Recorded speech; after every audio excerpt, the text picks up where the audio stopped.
What up, Chicken Nuggets? Tyler here with Tarver Cards on the Sports Cards Are Dope podcast. And you're like, that's a weird start. And yes, you're in for more of that. So I want to talk to you about Fanatics Fest 2025. This is a show by the people who are now pretty much in charge of almost all the main cards that come out within our hobby that we so love. So my question to you is Fanatics Fest, do you see it as a game changer or just another show? I'd love to know in the comments. If you went, I would love your opinion. I didn't go to the last one. I know they've canceled a couple, but they have announced they've got a big one coming up. NYC, Fanatics Fest NYC 2025. This is sponsored by them. I just need them to send me a check. I'm just kidding. It's not sponsored. So let's talk through what's the big deal with this and what does this mean? Okay, so Fanatics Fest, they announced June 20th through 22nd. I have in my calendar to go pending anything because the summer is kind of like my craziest time for work. I'm traveling and working with schools and doing conferences. And so it's like, you never know. Cause if they're like, hey, you can either go to this school and get paid this much money, or you can go to Fanatics Fest and lose this much money buying cards.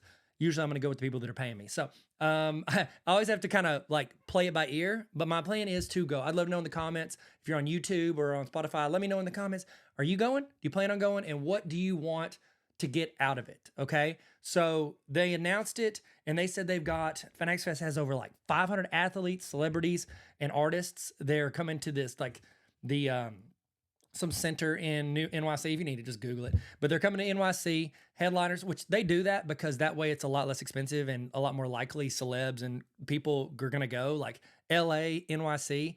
There's a lot better chance of them going there and doing that because they're already living or in those areas, or there's things they can do. So they got Tom Brady, which I'm pretty sure he practically works for Fanatics at this point. He's at like every Fanatics event, which Titus and I got to see Tom Brady. He was at Skybox Collect at Hops Tubby Rip Night like a year ago. We flew out there, got to see him. Titus got a baseball signed by him, so that was kind of cool. It's like the only memorabilia Titus has ever like wanted to keep. I was like, do you want to keep that? He's like, yeah. I was like, cool. That's dope. So pretty sweet. He had him sign a baseball. Peyton Manning will be there. I'm hoping that him and Tom Brady get into a good old-fashioned game of Crossfire. I don't remember Crossfire. You remember Crossfire? Crossfire! No? Okay. Jaden Daniels going to be there. That's all just football players. But other football players, Jamar Chase, Tyreek Hill, who else? Micah Parsons is going to be there. I'm sure that was, like, last time they had, Gronk was there. I want to say Paolo Banchero was there. Livy Dunn was there. Like, they had a bunch of, Jake Paul was there. Like, a bunch of randos. A bunch of celebrity people with big followings. They're always there. So that's kind of cool because, like, you know, I've been to a couple nationals and, like, yeah, you'll see, like, off in the autograph area, like the TriStar autograph area, you'll see some people. And, you know, that one time we got to hang with Derek Jeter for a minute. But other than that, like, you're really just seeing notable people within the sports card collecting hobby. So, like, you'll walk by and you're like, oh, I see that person on social media. Like, I follow them, or they do this, or they're, you know, really big in this, or they've got some great cards because I've seen it on the socials. And so, yes, you'll see normally like social media people within the hobby, but this is kind of cool because it adds in another element. And I think that's really good and just adds a whole new, like, if you don't care about it, guess what? You can still walk around and go, you're like, I don't care about seeing Tom Brady or Tyreek Hill or Livy Dunn or whatever.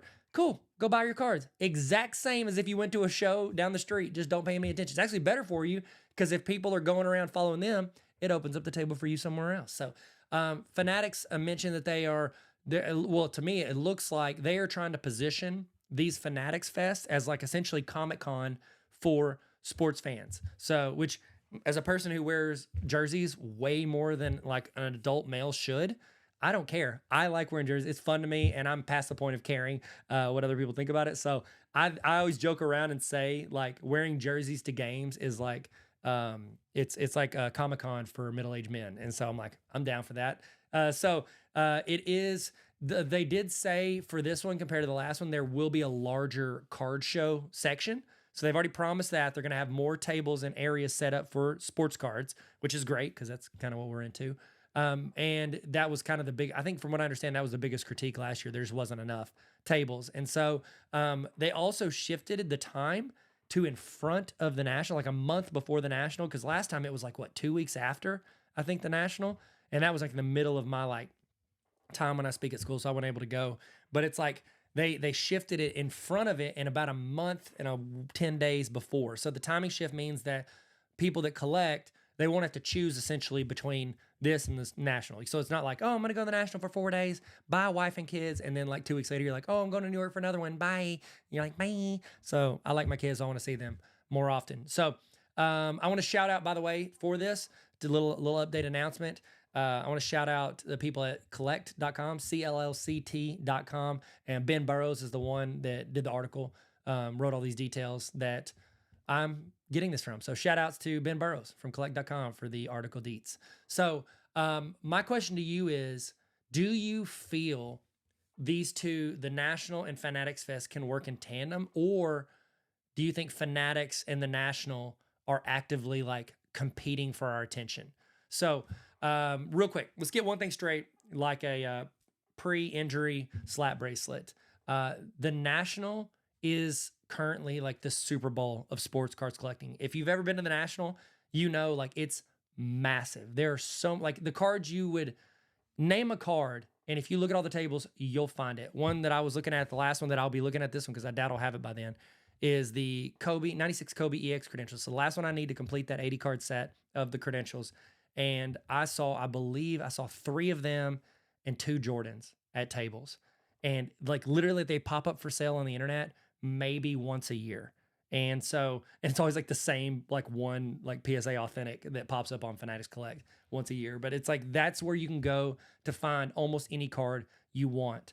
The only card there's one, it was 2 years ago. I was trying to complete this like GOAT quest I was doing for these 6 Jordan cards. And I was trying to get the Michael Jordan. It was the 1996 Flair Row Zero. You know what that one is? And I did get to the show like a day or two after it started, but I went to as many tables as I could. Nobody had it. Could not find it anywhere. I ended up picking it up at the Dallas Card Show about 6 months later from Jeremy. Super great dude. So snagged it anyways. But you can see almost any card there, okay? This is where hardcore hobbyists, dealers, creators, investors, brands, they go to the National because you know it's there. It's there. If it's not there, somebody ain't got it, okay? That's the way I look at it for most cards, all right? The, investors, people break boxes at them. They got breaks. You're chasing grails. You're trying to complete set. They got set collector guys that sit there with just binders. And they're going through trying to complete their sets. There's one dude that always sits up at the front that has like a bucket of gloves. I don't know if he's like selling those so you can get them signed, like back there whenever they do the autographs at TriStar. I don't know who his audience is, but he's got a bunch of gloves, looking like a Goodwill back there in the section for that. Anyway, he's doing great. I'm sorry, that sounded rude. He's lovely, I'm sure. So I think the way they're building out Fanatics Fest is they want it to be flashier. They want more social media posts. They want stuff to go viral. You're going to see more posts go viral from Fanatics Fest versus the National, because the only ones you see at the National are like people doing like, oh, I broke this box of Exquisite and I hit this card. Like that's the only ones you'll see there. Or I got a, what is it? The Panini black box where it's like, I traded this for a redemption. Let's see what I like. Those are the ones you see. Whereas like Gronk spiked a card on the table. You got Tom Brady walking through. Like you've got all these crazy things happening there. That's even more viral experiences for the audience that doesn't go. And I don't know if you guys are like this, but whenever I do marketing with the companies or I talk to people who are doing conferences, one of the big things that I tell them, the best way to promote is to show, don't tell. Don't just be like, hey, we got this coming up. Hey, we got this coming up. Hey, we got this coming up. Make it something that afterwards everybody's talking and posting about it so that the people that didn't go are like, I missed out on this. Like, I want to go next year. Show them the experience. Don't just tell them about the experience. And I think the first Fanatics Fest did a good job of that. Like, how many of y'all, you couldn't get away from clips of stuff happening at Fanatics Fest from the last one. So they did a good job. Whether you like them or not, they did a good job at that. So for me personally, it's like the way I look at like Fanatics Fest versus the National. Think of the difference between like WrestleMania and like a serious like grappling tournament that your kid is competing in. Like that's the difference. One is more of like a spectacle and the other is for like purists who love our little parallelograms that we adore so much. So what does this mean? What does this show happening mean for sports card collectors? Well, on the good side, the more events equals more exposure for the hobby. So having 2 big shows means more chances for new collectors to enter and get involved. More events means there's more ways more times when you can go. If you can't go, like sometimes, like my kid, his birthday is at the end of July. So either he's going with me to the National, which he did once, and we like go out and do whatever he wants for the day and then skip it, or I miss his birthday because I want to be at the National because it's a big card show and I love going and making content and getting cards. And so this gives me another option. Summer is a busy time of year for me and for a lot of people. So you're always trying to see how many days you can go, and it just opens up your schedule. So that's good, another good. So the other big thing is Fanatics is investing in the space, and that's a good sign. You want them to invest in more places than just like, oh, we're making product. Like you want them to be as integrated, as spider webbed out here as they can, because that means they have more skin in the game, which means they're hopefully going to make it more of a long-term thing, not just a pump and dump, junk wax type stuff. You want them to have some, like, you want in the back of their head to be like, this is a decades-long partnership, not a couple years-long partnership. So it's the difference between essentially how Fanatics is treating the cards coming in, hopefully, versus like how Panini is their last year or two with this, where they're just printing tons of stuff. So that's the idea. And I'm not like, you can say Fanatics fan. I'm cool with Panini. I'm cool with Fanatics. I'm cool with whatever. I like cards, and those are the companies that print it. So there you go.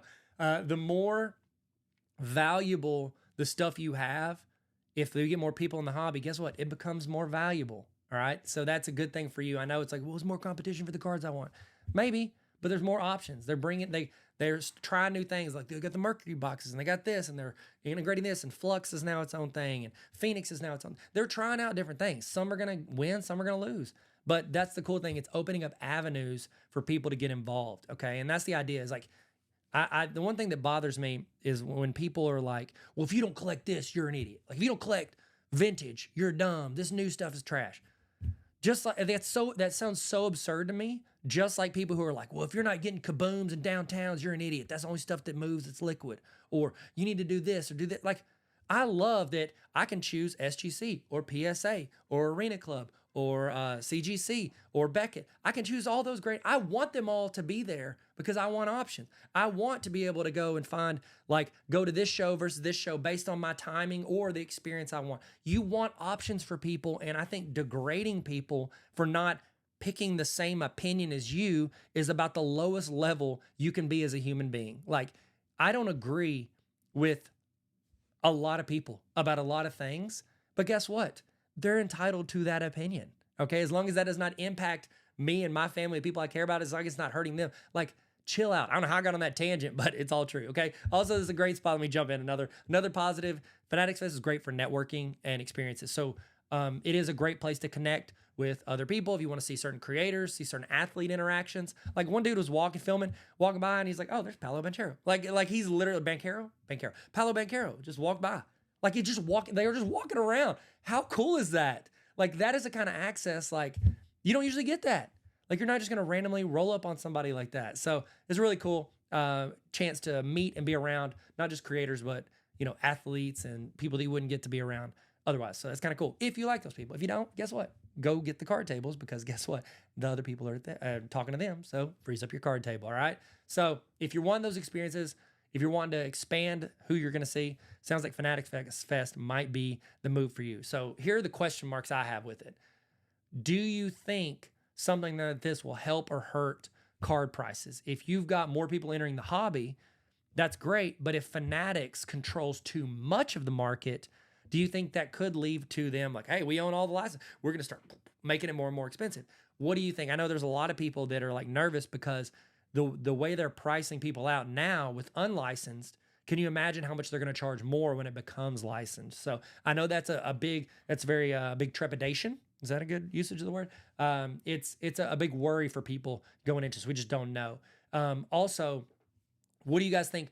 Do you think this will improve the card show side? Do you think this is like going to elevate other card shows? Like one of my favorite card shows is Culture Collision in Atlanta. I didn't get to go this year because I had the flu, but Culture Collision in Atlanta, awesome show. They do a great job with it. They got events, they got stuff. Like there's a bunch of people there. Like it's great.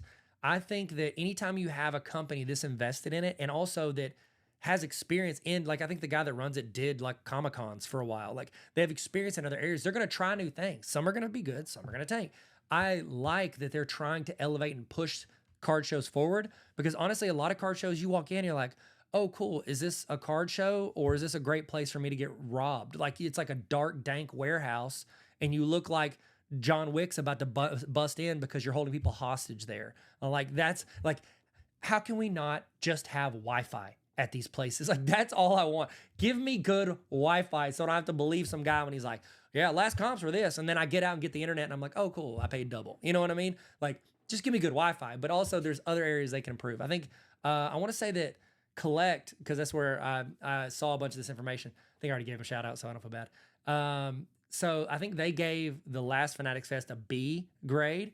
And I think it was because the trading card scene side of it felt like an afterthought, which again, it sounds like they've addressed it. So here's my next question. Do you think this is going to make the National feel any pressure? And do you think this competition will push the National to innovate?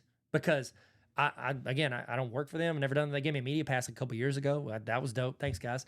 But like, I have no connection to either Fanatics or them. So there's no like, oh, you're biased because neither of them pay me no money. I pay them money for cards, and it's usually from people on eBay that I'm buying it from. So it's not even to them, it's secondhand. So do you guys, I think personally the National runs like it's still like 1992. That's how I feel like it ran. I feel like there are a bunch of easy areas they could elevate that show. I think they do a good job in certain areas. I like how they get a bunch of creators involved, and that those creators, and I'm not like, oh, I need to, whatever an influencer says I do. I don't do that. Okay. There are some people's opinions I value, not a ton, but there's people in there I value. But I just like that, like they'll have like Kayla Collects. She'll be interviewing somebody backstage at the TriStar, or who else? I know I've seen Mac do interviews with people. I've seen people go out and be able to get behind the scenes looks, and people I'm like, oh, I like that person's getting the chance to have that experience. And they're putting Kyle at King of Cards. He does a great job at documenting stuff like that. So I think that's a good thing that the National does, but I think they could do more. I feel like it's due for an upgrade. And I don't mean like take away from the cards. I'm not saying that, but even just something as simple as like, hey, you've got 4 warehouses in here. Can one of them be like vintage primarily? Can one be mainly TCG? Can one of them be mainly, modern card? Like, can you not at least, these are 90s, give us sections at least. Like, let me be able to not just be like, all right, I guess I'll start at this end and work my way down. Because it's so big, you could waste a ton of time getting to the table that you would have spent your money on, but you've already spent it because you saw like secondary things that you kind of wanted. So I think it could change some of the ecosystem stuff because they're dumping money in, and hopefully it encourages other card show people to do the same thing. So how should we as collectors approach this? If you're a hardcore collector that's all about cards, probably, and you got to pick one, I would go with the National. But I think Fanatics Fest might feel more like a celebrity-filled distraction for you. But if you're in this space and you like those sides of it, you want to meet athletes, rip boxes, and kind of see where a lot of the hobby may be going, I love to go to stuff like this because this is where Fanatics is going to try out things that they might start implementing. And I think they're going to, if you're paying attention to what they're pushing and promoting and who they're pushing and promoting, I think you can get a good idea of where they're trying to go. I was at a show a couple years ago, and someone came by, and she worked at Fanatics, and she was in charge of Fanatic events, or like a section of Fanatic events, I think, or marketing or something. And I was like I was just asking a bunch of, I love asking people questions like that. I'm like, what are you doing? Like, what are you working on? What are your biggest things? And her thing was she was going to shows to get ideas and pull some of the best stuff. Like, they're wanting to elevate card shops and different shows and try to get them not to where they're all the same, but to where the floor is here, and then people can pick and choose the personality beyond that. So I don't know. I think personally, if you want to go in and you want to see where it's going, I think it's a good chance because this company is going to be making a lot of big decisions for the hobby for years to come. So final thought, best case scenario, Fanatics Fest becomes like the NBA All-Star Weekend of collecting, where it's mainstream fans get engaged, hopefully brings a couple people in, gets them start collecting, maybe even have some intro courses or some panels where people can like learn more about cards, and it's not as overwhelming or scary or you feel like you're going to waste all your money.